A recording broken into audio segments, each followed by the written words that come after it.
headphones are on. So yeah, let's crack on. So yeah, welcome to this session. Well, it's very strange I've got to be in a helicopter. But yes, welcome to this session. Very, very, very pleased to be here. My name is Craig Melson from Tech UK. Tech UK is the trade association for the UK tech sector. We've got 1,200 members from like the biggest tech companies in the world to startups, SMEs, covering everything from AI to cybersecurity to data centers to financial services tech, health tech, anything that has the word tech after it. My job is to look after our sustainability program.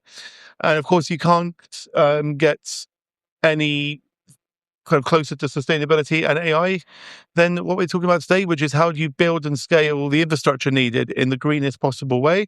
And how do you kind of deal with those thorny questions that arise between of growth versus environment, which is always fun.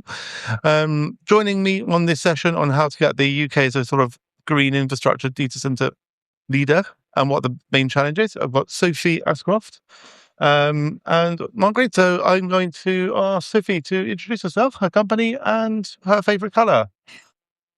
Hi, everybody. I'm Sophie Ashcroft. I am a disputes partner at Stevens & Bolton, which is a law firm.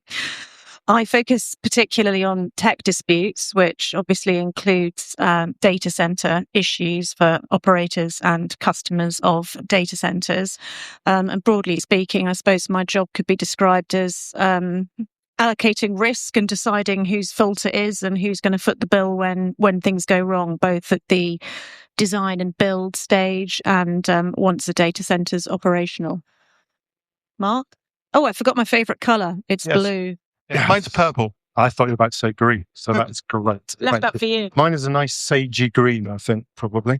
Hi, everyone. This is definitely the weirdest place I've ever presented to. It feels very strange sat up here. I don't know what it feels like down there. So my name is Mark Lee. I am Chief Executive of Deep Green. We develop and operate data centers here in the UK and increasingly in the US as well.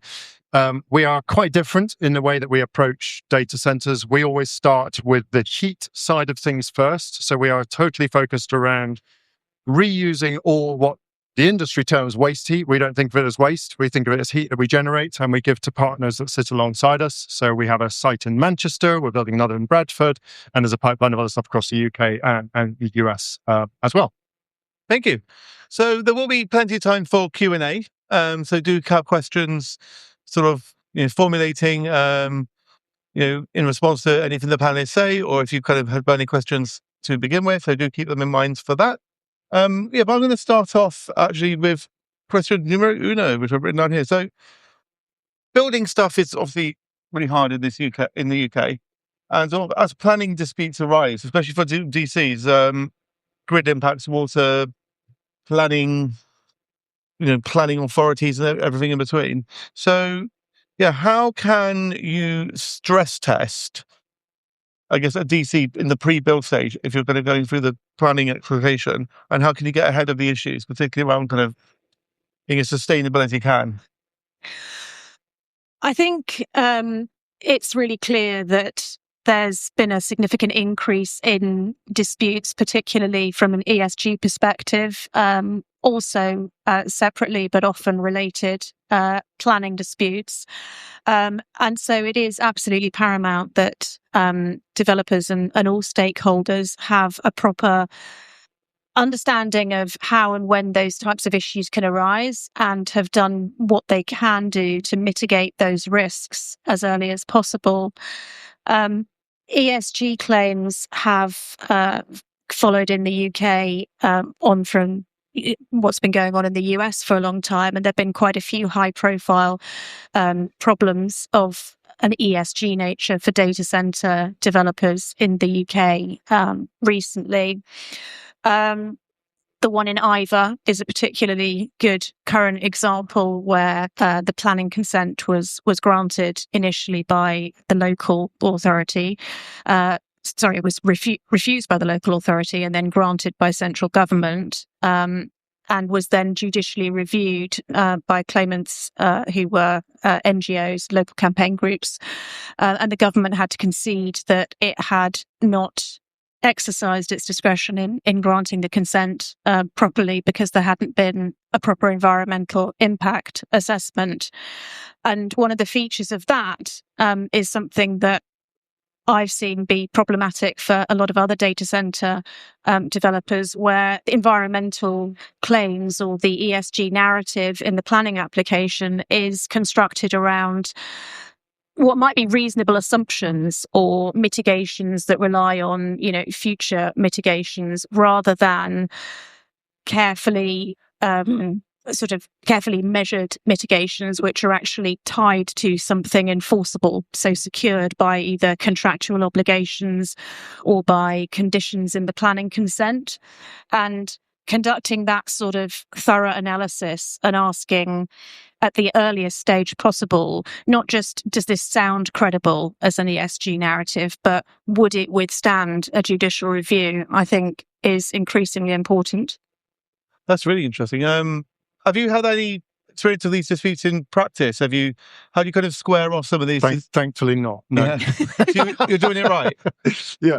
Look, I do think it's interesting. We're sort of going off topic a bit here, but I think it's really interesting in the current sort of environment that we live in, and certainly we've seen it in the US where community groups have in the last year really, really ramped up their activity and ramped up how sophisticated and organized and cohesive they are in challenging data centers. So in the UK, we're not seeing that being quite so, if I can use the word militant, yet, but we tend to follow the US in the way we do things, and law is perhaps not quite as advanced, but going that way. But I think we're going to see more and more noise from communities, more and more coherent, coordinated voices around the data center space. And, some of that is very well justified, right? I think you look at things like Colossus in the US where,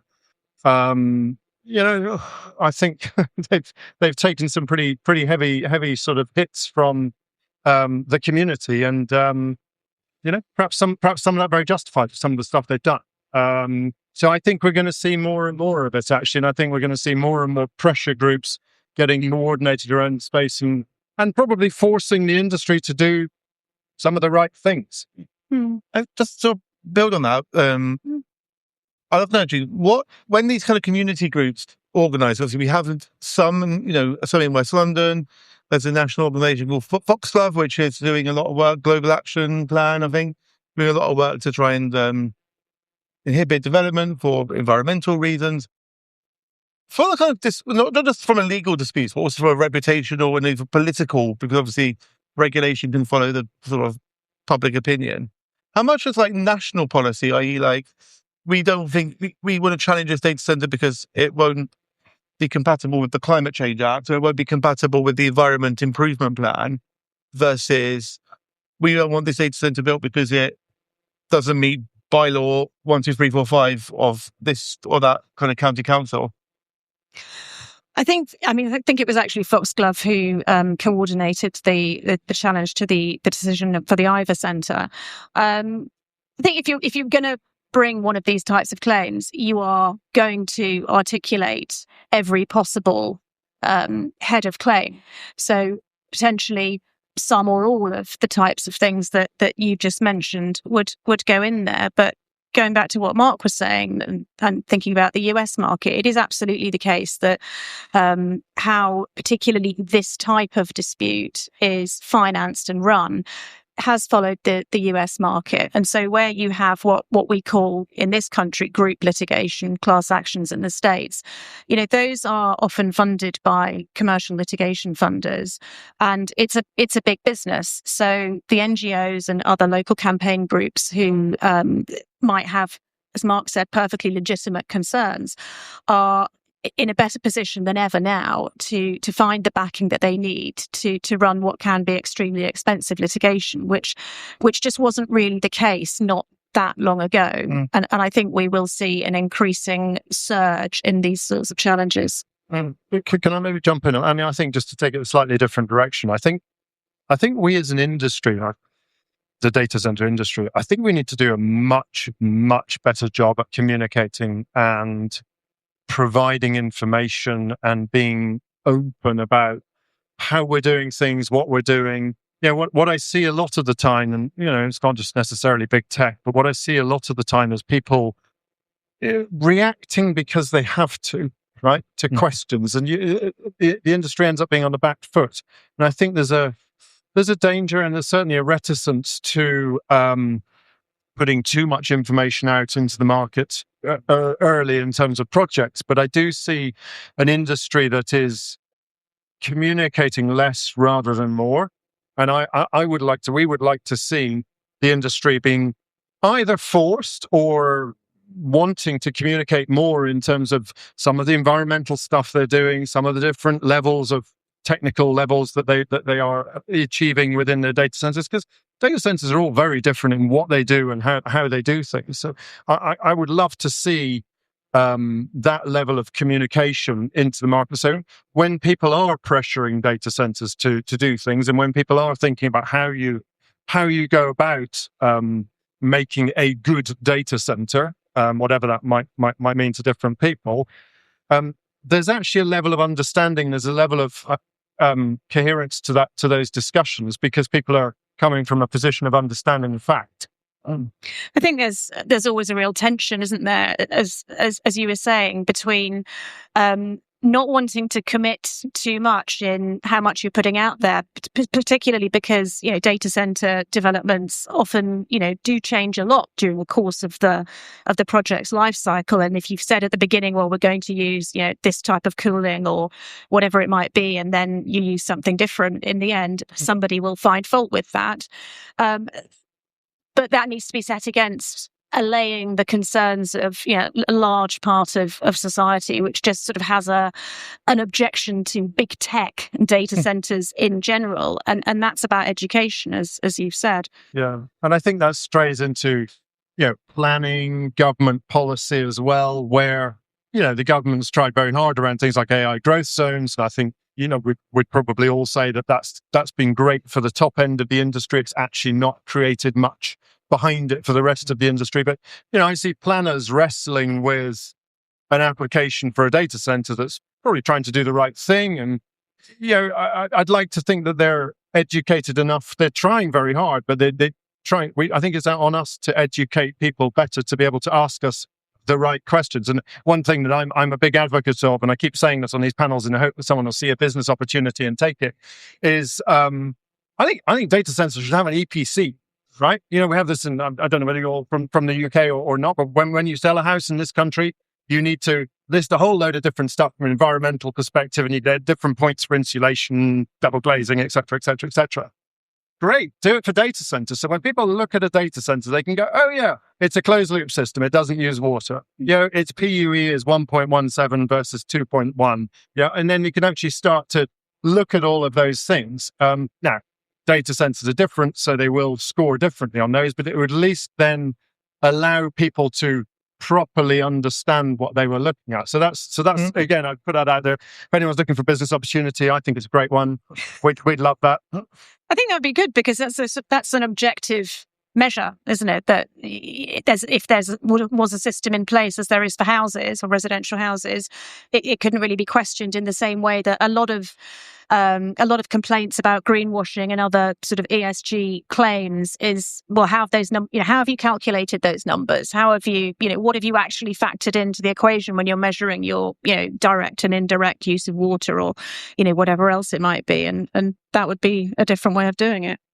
And I mean, just to go on from that, obviously we talked about the planning side, but the big dispute at the moment, not official legal dispute, but there's a big kind of question and debate being had in the industry around, and we were talking about this before, like, at what point should data centers as large energy users be seen as a part of the energy system to enable more renewables to come online, to actually kind of be additional and provide flexibility services and all the kind of lovely stuff? Because at the moment they want to be customers, but more and more people have realized that, and you said in the sort of chat before that is changing. But yeah, what's all going to take on that, like being seen as a kind of active part of the energy generation and energy system that can facilitate all these renewables and flex that we've been going on about for ages? Or do they content just being a standalone customer of energy, and the grid can do the work. Do you want to take a stab at that, or should I go first? I think you go first, and I'll sing the chorus. Okay, perfect. Great, I'll hold you to that. So, gosh, how to answer that question? I think there's a lot of different ways to answer that question. So, inevitably, look, I think we're talking about grid constraints. I'll talk about the UK first, and we can expand it beyond that in a second if we want to. But in the UK, we clearly have a complicated generation picture where we have a very well-developed generation picture, perhaps not actually where we need it, certainly from a renewable perspective, and we have a grid that is, by any measure or by any sort of visibility, constrained pretty much everywhere, right? And certainly from a long-range transmission or a local grid, that is generally the case. And data centers are, by nature, huge consumers of electricity. I will go back to a previous point. Not all data centers are created equal. It depends very much on what kit you're putting in them. What that workload is. Is it LLMs, SLMs, inference? What are you running on that? And that massively changes power utilization and power profile. But when we think about new connections going onto the grid, and I think that's probably what you're sort of referring to more than anything else, there has to be a common ownership of this issue between data centers and the grid and the energy suppliers. I can't see a scenario where we are able to optimize that grid utilization without having some flex. And that flex doesn't necessarily need to come as grid flex. I think there's different ways that we can think about that as well. So, you talk to the likes of NVIDIA, Google, others, in the way that they're thinking about specifying data centers or building out data centers. There's a lot of conversation at the moment about, well, do you need resilience? Do you need the generation capacity that you had before? Do you need to have 24/7 power, or actually, can you build something cheaper and get cheaper power, maybe, if you build some flexibility into that as well? So I think, going big circle on this, I think if data center providers, tech users, capacity users of those data centers see real benefit in price and speed of availability of power, yes, absolutely, we will see people working very closely with the grid around that. Does that answer the question? Yeah. I think it was a great answer. I'm waiting for the dance now. And actually, on that kind of participation, I mean, one of the philosophical ones is, should companies site in the UK for ethical reasons? I.e., you've got to build your data center somewhere. The UK largely has a decarbonised grid. We're not there, but if you look at the carbon budget 7, it's a kind of first, which applies from 2038 to 42. That's the first carbon budget that's assuming that we're going to get 100% renewable energy. And I think a lot of the smart people think we're kind of not maybe being quite there, but nearly there. But it's like a way for the UK to become a hub for green data centers. Like, could we actually use our decarbonised grid and having lots of customers? Because I think people say build your data center in Nordics, but there aren't many customers up in the Arctic Circle. There's lots of free energy, but not many customers.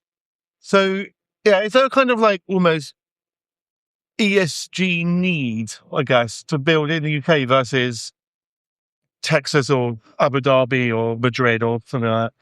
I think the UK is already, certainly within Europe, a data center hub.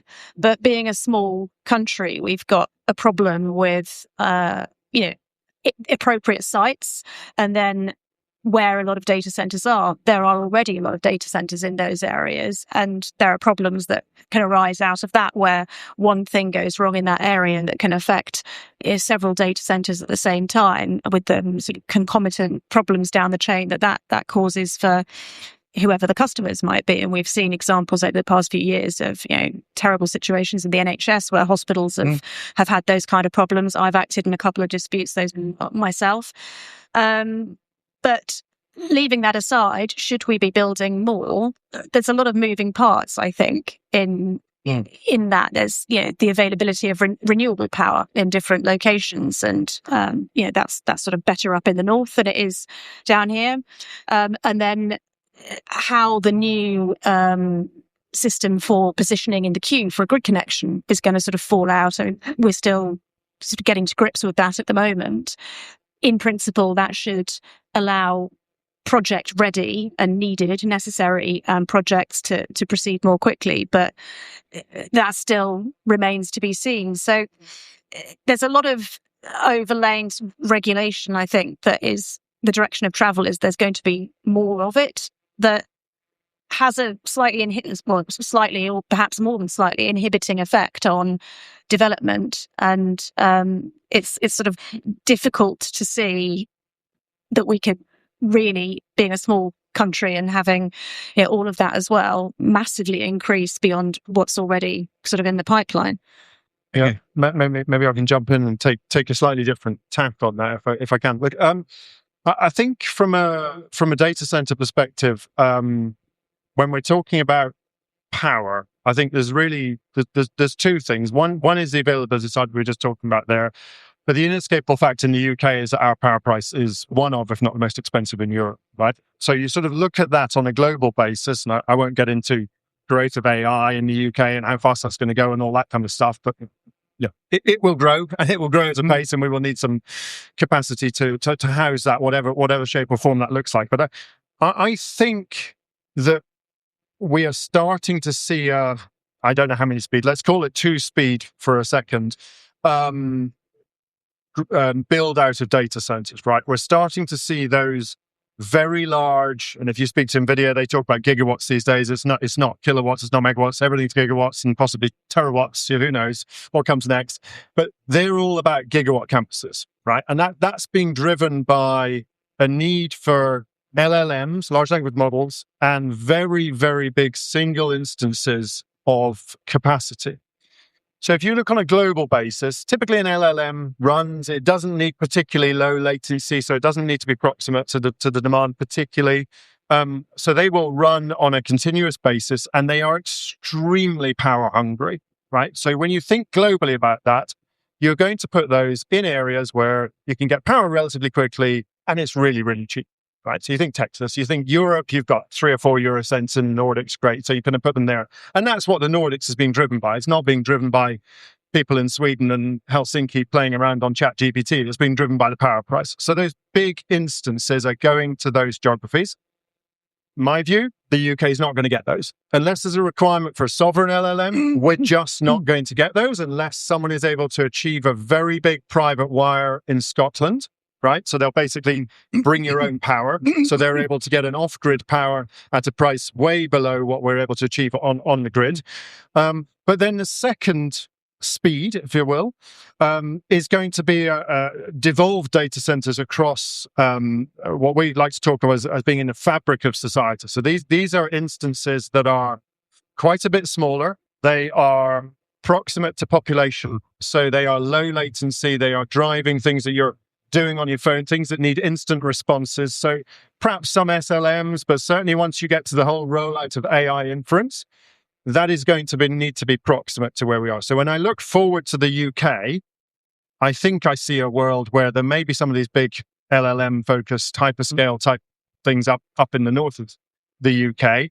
The rest of the UK, we're going to see lots of data centers proliferating in and around urban areas. And, when I sort of sit and look at that from my perspective, I think that rollout needs to be recognized as different and needs to be put to different tests. We're building, our Bradford data center is in the clean air zone in Bradford, right? You're not going to be able to build a very large data center within a clean air zone unless you are giving away the heat to the district heating system next door. You're running at PUE less than 1.2. You're doing all sorts of good stuff as a data center. So I think you're going to have a very bifurcated market dependent on that. But sorry to say, the UK is not going to be a hotbed of hyperscale data centers. Yeah, I think we would probably agree with that. I mean, I guess kind of provocative one for Climate Week. Probably shouldn't really ask kind of question, but yeah, I think at the moment the government is estimating we've got about 1.5 gigawatts of data center capacity. For those who aren't following data center world, you measure your data center size not in square footage or square meters, but in how many watts of power it can provide for compute purposes. And yeah, we've gone from kilowatts to megawatts, now looking at the gigawatts in not necessarily in the UK, but elsewhere. And I think we want to go from 1.5, and the government has estimated we can probably deliver about 6 gigawatts. That's 3 to 4 times as much. Should we, given the kind of scale of AI and the scale of digitalization, should we push back or just kind of delay climate action to acknowledge that this huge industrial transformation is going to happen and then pick up when it sort of scales off? Because obviously we're going to have a huge rise in emissions associated with this rollout, but then should we actually say, you know what, we're going to have a bit more relax on carbon budget for the next few years? Or do you think that would be an unacceptable thing to do? Look, I don't. Sorry, are you okay with me going? Yeah. I don't think these things are mutually exclusive, right? I really don't think these things are mutually exclusive. You'd expect me to say that AI is coming, and we don't want to miss that bandwagon. Clearly in the UK, that's we have a big service economy, and AI will be an important part of that going forward. So you'd expect me to say that I would encourage that wave. But we need to do that in a really responsible way, right? And I don't think building data centers should be seen as irresponsible. I think we collectively as society, whatever form that takes, whether it's people who maybe your clients, depending which side you represent, or governments or other local communities. I think we should be pressuring people to do the right thing. So you look at Germany, they mandate that every new data center has to have a minimum of 10% heat reuse, right? 10%, to us, that's, we'll reuse 100% on our side of things, but not every data center can do that because of where they're located. But Germany is making an effort to mandate better behaviors. And to my mind, that is a much more productive way of doing things. I don't think they are mutually exclusive. Yeah, I was going to say the same thing. I don't think it's one way or the other. But the other point that I would make is that in your hypothetical scenario where, let's say, there was some sort of amnesty on all the regulation and other constraints on developing data centers, so we could sort of push through to this brave new world of AI, where would that stop? I think it'd be very difficult to suddenly say, right, well, the shutters are down now, we're back to business as normal. So to Mark's point, there needs to be guardrails around it. And I think that's sort of broadly the intent. Well, it is the intention, but it's broadly where we're going in terms of the whole framework of rules and regulations at the moment. But I think that is more likely to result in a long-term sustainable growth. Look, I think the planners, government, local authorities, they have a really tough job, right? I mean, they're trying to firstly keep all their voters happy and all that kind of stuff, right? But they're trying to pick through really, really passionate, loud voices from both the tech side of things and the pressure groups on the other side, who I suppose both have somewhat kind of extreme views and extreme ways of approaching things. And I think, to right back full circle to earlier in the conversation, I think those decisions and those noises are being made perhaps without enough information, right? And I think that's probably why some of these decisions are perhaps going a little bit wrong sometimes, or being a little bit fumbled in the way that things are rolled out. I think we need to really make sure that people are getting much more information. Thank you. And so moving on, obviously the data centers themselves, there's always Guardian's always running an article, the BBC's running an article. There's all sorts of news stories about data being loud and noisy and losing lots of water, using lots of power, blocking out light from the M4 or whatever. There's all sorts of stuff on there, but a lot of data centers in the UK are just computer sheds, and actually It's the customers who actually have their IT in the data center. So a lot of the actual, for example, the heat is actually not being generated by a data center. It's being generated by the customers' computers in the data center. So how can they be encouraged or incentivized to kind of become greener in the way that they kind of operate their sort of IT stack, so it doesn't need as much kind of, doesn't generate as much heat, and it doesn't sort of consume as much electricity? Cool. Yeah. Yeah. Okay. So I think it's a shared requirement actually between customers and operators. And you're right. I mean, a data center without customers is a cold data center that doesn't consume any electricity, right? So what I would love to see, I was on a panel yesterday, the day before, and I said to someone, actually, unfortunately, there was someone from Barclays in the audience. I said, I can't wait for the day when someone at Barclays AGM stands up and says, "What's the carbon impact of your compute?" And they go, they might know the answer. I hope they do.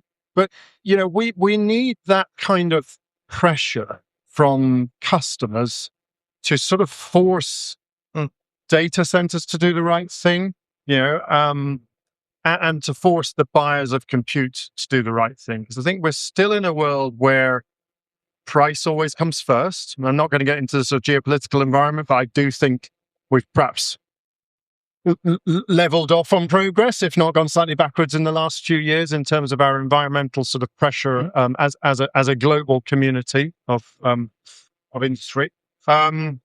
But I think we need to see our customers getting pushed themselves to think about the carbon impact of that compute. I mean, look, ultimately, industry businesses will be driven by doing what they think is right, but they will be doing things that they think is right by their shareholders, right? So until there is actual cost to that carbon impact for them, until there is pressure on their share price being driven by being less carbon efficient in the way that they run compute, I think that's going to be relatively difficult for that pressure to sort of flow down into data. Data centers will always try to use, and customers will always try to pick data centers that are as efficient as possible. It's a little bit like, why do airlines keep on buying new Boeing and Airbus planes? Well, because they use less fuel, right? They're nicer to sit in, they're flashier, all that kind of stuff, but they're more efficient to run and they lose yet less fuel. And when you think about the OpEx of an airline, a lot of that is its fuel bill. So by nature of economics, we and others are very, very incentivized to use as little power as possible. I think for us, that means things like giving us not just an environmental license to operate in different geographies. It means giving us a social license to operate as well, and perhaps being able to locate ourselves in areas that others aren't, that are attractive to those customers. So, it's a sort of multi-party requirement, I think. But ultimately, I think we need shareholders to drive big tech to require that kind of approach in the way that they procure and compute themselves. I think the shareholder point is probably, as I say, the main point. But if depending on the type of customer you're talking about, larger corporate customers, of course, themselves have their own reporting responsibilities for their whole supply chain. So they are already incentivized in that way as well to make sure it is all as green and sort of eco as it can be. But it comes down to money. It does. Although I think can you do it greener for less? Onto a winner. But we live in a slightly. we were talking about kids before. I've got a 17-year-old and a 19-year-old, and when I do understand what I'm talking about in the tech, they were really, really passionate about why they wanted to use Anthropic rather than chat or someone else because of a political statement they'd made, or an environmental statement they'd made, or something of that kind of nature. And I think that's perhaps I'm contradicting myself here. I mean, that is buyer behavior really driving something. So if we could get consumers to understand the impact of what they were doing and actually connect the fact that they're fiddling around on their phone, that uses a data center, right? Lots of people don't. They think about big your corporates. one-word email. Yeah, absolutely, right. they don't really understand what data centers do. But actually, that buyer behavior, I think, is probably what starts to drive the industry to be greener. I've got a question. I mean, on those kind of green claims points, sort of, do you see green claims and greenwashing disputes in your sort of future? Because relating to sort of data and data services, obviously, a lot of data center stuff is going to be B2B, right? Businesses selling to businesses. But we've seen a lot of consumer brands being pulled up by the ASA, the CMA, for green claims that they've made that haven't turned out to be very accurate. Do you see a risk of data centers, or indeed people that are using data centers, being pulled up on making a sustainability claim? And they've just kind of neglected to mention that they have rely on the stack of infrastructure in a sort of very hot part of America or something. Yeah, absolutely. I mean, I think those sorts of issues have certainly been publicised in the States.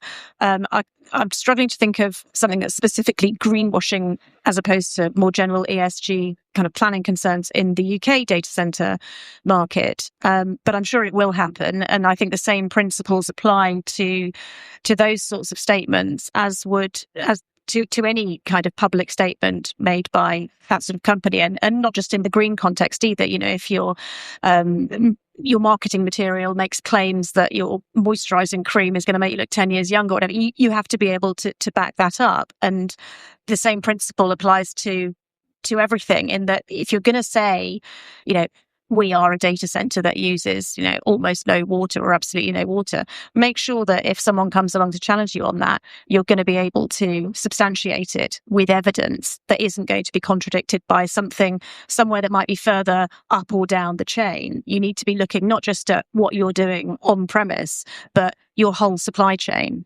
and whether your claims are consistent with the whole picture. Gotcha. We've got some time for questions, but before we do, if you've got 30 seconds in a room with Andy Burnham as he's being appointed Prime Minister, and you wanted to drive this agenda, what would you say to him? Before we hand up some... Oh, it's a great question. Do you want to go first, Sophie? No, I'm still thinking. Do you want to go first, Craig? Oh God, I would say just learn what a data center is, and have a position on sort of whether or not the growth of this market is compatible with the environmental agenda, and be willing to have that argument if you come down on a position. I have to say, I'm not particularly aware, I probably should be, of Mr. Burnham's particular stance on data centres. No one is. I'm sure he'll have some interesting things to say. It would be interesting to know what he's going to be doing from a tax perspective, for example, since he's broadly expected to raise taxes across the board. Is that 30 seconds? Okay. That's it, yeah. If I had 30 seconds with Andy Burnham, I don't think I'd talk to him about data centers, to be honest with you. But anyway, I will. How many black T-shirts does he own? Yeah, exactly. I'll stick on topic for the purposes. Look, I think we need to. I think we need to think much more about energy, the whole energy ecosystem. Right? We're all now talking about data centers because it's kind of funky and cool, and it's a thing of the. Can you hear us? I think okay. All my headphones. Your headphones are just died. Right, now's a chance. Now's a chance to go rogue. Where was that? Energy system. Thank you. Ecosystem. So look, there's a huge drive for decarbonisation of industry, of heating, of a whole number of different things. Everyone's talking about data centers because they're huge consumers of electricity, and they're all funky to talk about at the moment. But I would encourage him to try and be really joined up, or force his civil service, force his different departments to try and be really joined up in that strategy. So they rolled out something like AI growth zones at roughly the same time. They rolled out district heat network zones. Well, guys, I mean, what a total missed opportunity to think about doing those two somehow collaboratively. So I'd say to him, get your departments to work together, think about the whole energy ecosystem, and think about how we can actually come up with something that is somewhat symbiotic and use our grid as efficiently as possible. Yeah, I mean, that Less than whole 30 seconds. well, that whole government not talking to each other when you got like, when you're having the science and innovation technology department having an argument with the energy department about what gets built in the northeast with the available power. Is it going to be a green hydrogen plant or a data center? Yeah, no, And to be clear, I'm not criticizing. I just think it's a little bit of a missed opportunity. Yeah. personally. I know I'm Right. criticizing. They just do not get on. And it's like these really important government departments are just not, they just don't get on. And it's just like, it's not really on really. So yeah, I've got time for questions. Blinded, so I'm going to put my hand there so I can't see. Would anyone like to ask any questions or Steve Myers? Yes, I'll say take two, but we only have one. So, thank you. Cheers, Mark. Thanks, Mark. Thank you, guys. Very interesting session. And Mark, first of all, I'm a big fan of you guys. Whenever I'm asked which data center to collocate with by some of my network, I always refer them to you. Thank you so much. I'm a big fan. Commission coming later. Oh, yes, please. And to be Haven't clear, thought of that yet. It doesn't work for us, just to be clear. Yeah, I don't. Other data centers are available. Well, Thank these you. guys are the best. Like what they're Thank doing with heating swimming pools, I think it's fantastic. I have a question about what your thoughts are about scheduling compute around lower electricity prices in the UK. So the lower power prices in the UK, the more climate friendly they are, right? And have you got? I know you're doing some HPCs, etc. Yep. Have you looked into scheduling HPC compute around lower prices for power? Wow, that's a really specific question. So yeah, and I think the industry is thinking a lot about it, right? And I think I think I mentioned before the sort of NVIDIA, Google, trying to build without generators and that kind of stuff. So yeah, yes, we think a lot about that. I mean, there's problem. Is it a problem? The problem is that people are.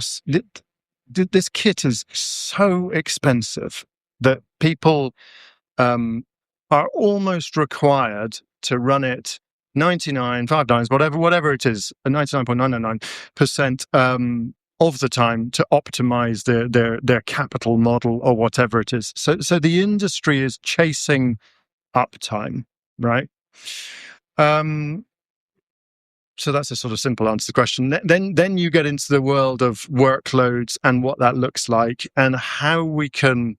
Ultimately, money's going to drive it. Is the short answer, right? Where if someone's workload can actually allow for a cheaper or quicker access to power by being flexible, by scheduling, by any of those things, then yes, that will come. Back to Craig's point at the outset, if you speak to the guys at Scottish Power, they've got big concerns about people putting LLM models up there in Scotland because the profile of LLM is 99.999%, and it gets turned off, and then it gets turned back on. Right. And the grid has a huge problem dealing with that drop off and pick up again. So, back to the point we were talking about at the beginning, I think the only way forward is to be working with your power provider, certainly for the bigger sites, around scheduling, around what that looks like. And if we can all get really sophisticated in that conversation, we can probably get a bit more efficient about using the grid and, actually sort of accessing the grid. So I think it's a really good challenge. I think it's a really good question. I think it's a really difficult nut to crack, actually. Really difficult nut to crack.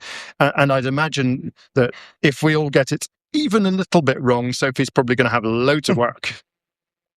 Well, thank you. Cool. Any others? Oh, should we take one at the front and one at the back? Should we? Yes. Yes. Yeah, if you go first, and then we'll take one. There's one at the back there. Gotcha. Hello. Thank you. Very interesting. And one thing that occurred to me while you were talking when you said about the EPC for a data center. Well, we all work for. I work for a big company, and we have an environmental ambition, as I imagine a lot of other companies do, and we track that by our carbon emissions, our embodied carbon, and so forth. So when we're getting Copilot pushed out and we're all getting told to use AI, it's not just about our power bill, presumably. We now have to start thinking about what is the embodied carbon of our compute. And I don't know how we're going to work that out. We've got to ask Microsoft, how much should I put in my calculation? How many tokens have I used? They don't always even tell you that. So what are your thoughts on that? How are we going to start reporting on that? So we issue invoices to people that have the amount of carbon they've used on it, right? So that feels pretty cool to me, actually. And people can see on a piece of paper that in the last quarter, that's the impact we've had. And obviously, there's different scopes and things you can talk about, and some of it gets a bit more difficult to calculate. But in terms of the sort of operational side, that's pretty easy for us to show, and we'll show all of our customers. And that's when we talk to people. People think that's pretty funky and pretty cool, and they think that's sort of groundbreaking. Don't see why everyone can't do it. It's not that difficult, frankly, once you've got systems set up. So to our direct customers of data centers, I think that's really easy, right? To my kids using Anthropic, that's really, really difficult. Unless Anthropic, to take an example, takes its workload and starts dividing it between people that use it, which again, I don't think it would be slightly wrong, but it would be relatively simple maths. Unless that becomes prolific in the way that these people sort of, it's the wrong word probably, but the way people put out that information, and perhaps customers needing to see that. So, I think talking about your business, forgive me, I can't see into the blinding light where you are, where you're from. But I would say that you should be forcing your CSO should be thinking about that. You should be forcing whoever you're buying your compute off to say, how carbon intensive is my compute? What am I actually using here? I want to know, my shareholders want to know, my employees want to know. So I'd encourage that. Ask it. And if the data center isn't providing that, this lady will be taking commission for coming to Deep Green. Sophie, do you have any? I've got a question. I've got a question for you, actually, just on that. When you're invoicing your customers and telling them about their carbon, is that per customer, or is that a sort of averaging based on it's per customer. We know exactly what every server uses. Oh, that's great. Yeah. How do you do that? It's technology, and frankly, it's not difficult, because you charge a customer on the amount of electricity they have used for their server, right? So you have a rack, they'll have either a whole rack, loads of racks, or a portion of a rack, and we will bill them dependent on how much power their section of the data center has used. So on that very simple basis, we know exactly how much carbon intensive our energy is. So we can look at that on how much they use So themselves. Every data center should be able to do that. I don't see that as difficult. Yeah. I don't see that as difficult. Yeah.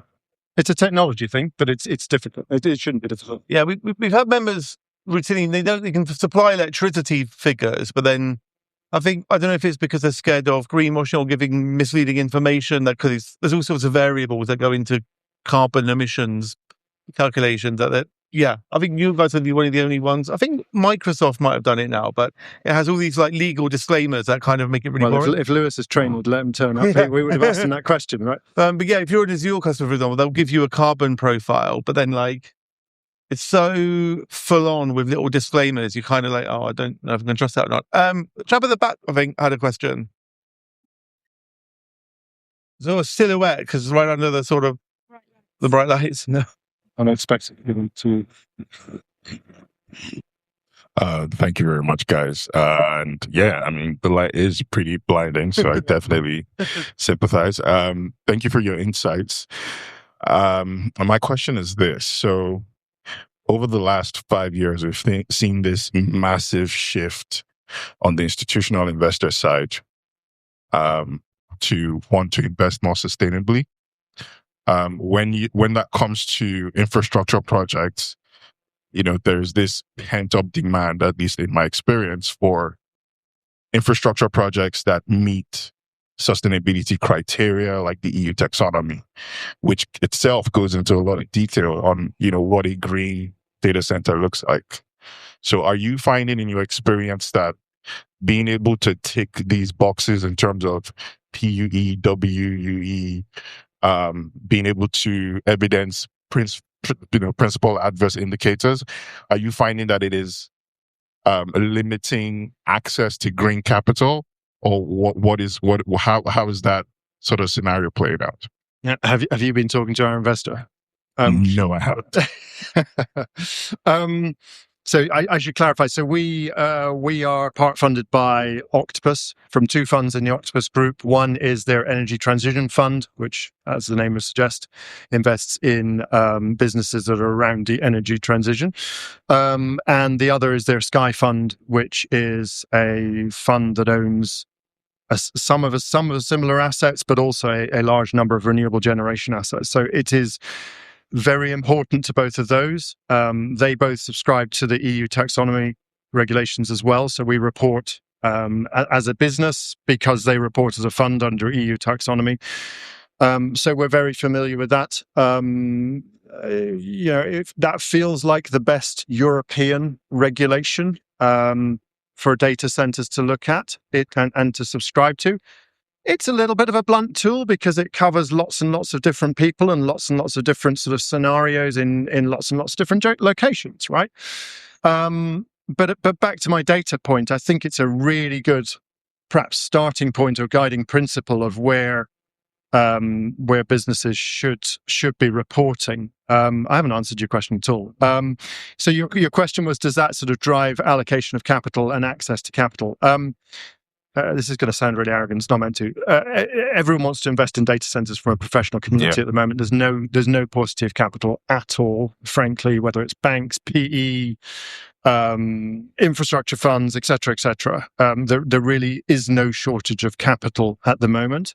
And some of that, and I would say only some of that, is targeting the green side of things and is targeting EU taxonomy friendly and other sort of legislation friendly renewable focused assets. So some of the right behaviors are there, and as you rightly point out, there's lots of energy transition funds out there that are trying to invest. So hopefully we'll see more and more of it, and more of it, and institute green type businesses.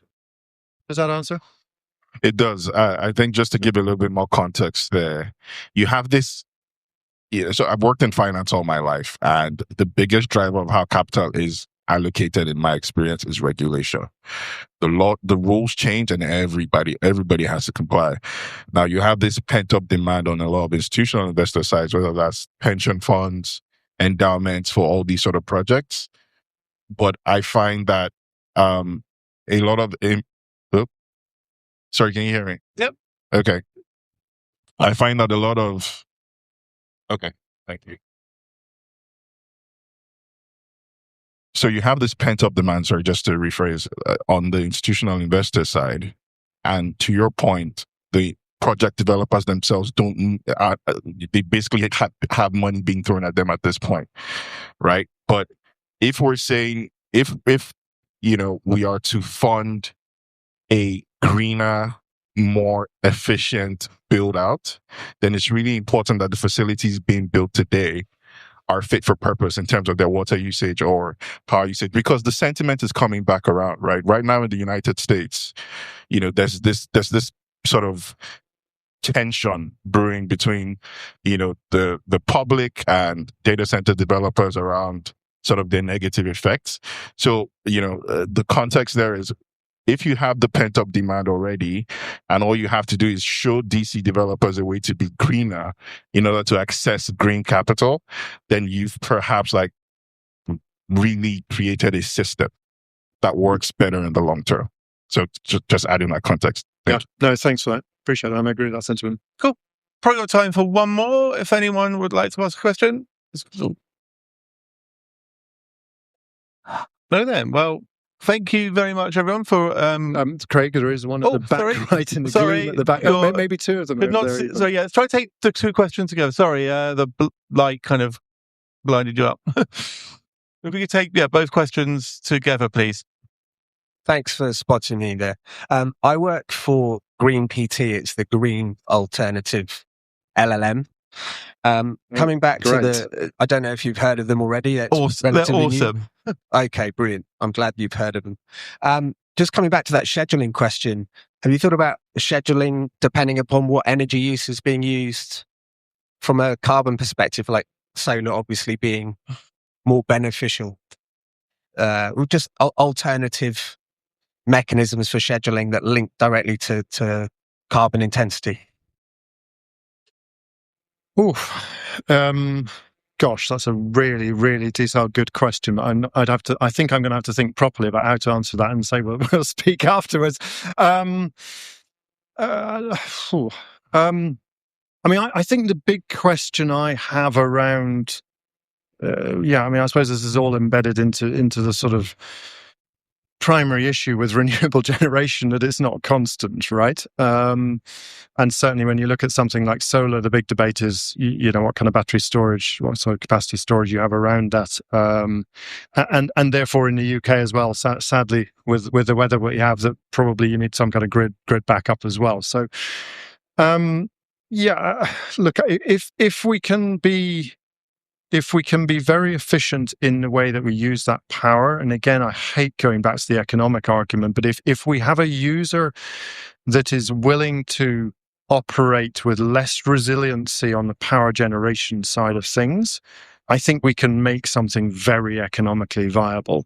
So I suppose that partly answers the question, but I am very happy to sort of take that offline and talk a little bit more in detail. Thank you. I'd actually like to get Sophie's perspective, because the way companies interact with their energy companies, so the way a customer or a data center would interact with the energy companies, you might get what's called a certificate that says, we bought this renewable energy, and then they give you a certificate saying, yes, you did.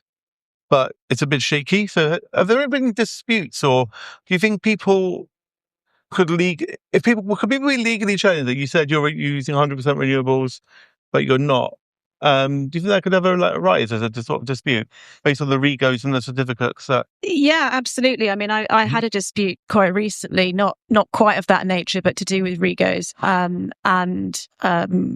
I was acting for the green energy provider. I mean, those are sort of valuable assets, and in the same way as any other kind of green claim or ESG claim could be made inaccurately, or perhaps just sort of recklessly as to whether or not it's completely true. That absolutely could be challenged. It would probably be, I'm trying to think who would bring that claim. I suppose it would be local campaign groups or, NGOs in the same sort of way. And for that to happen, it would have to be, a really significant value point. And that's quite a niche thing. But as a point of principle, yeah, absolutely, that could give rise to a claim. So I think it's a scope 3. As people put more effort on scope 3, it's like, are they going to look at the energy sources of the scope 3 providers? And it'd be quite interesting. There was a next question, I believe. I think the lady next to you, maybe? Maybe both waving. Okay. I think we're done. We're out of time. Well, thank you so much to Sophie and Mark for giving up their time. Hope you found that really useful. We're sure we'll be around if you want to sort of chat to us afterwards. So, hope you're having a lovely climate action week. It's very busy.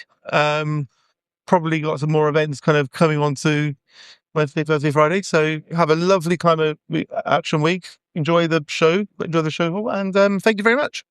Thank you all. Thank you all.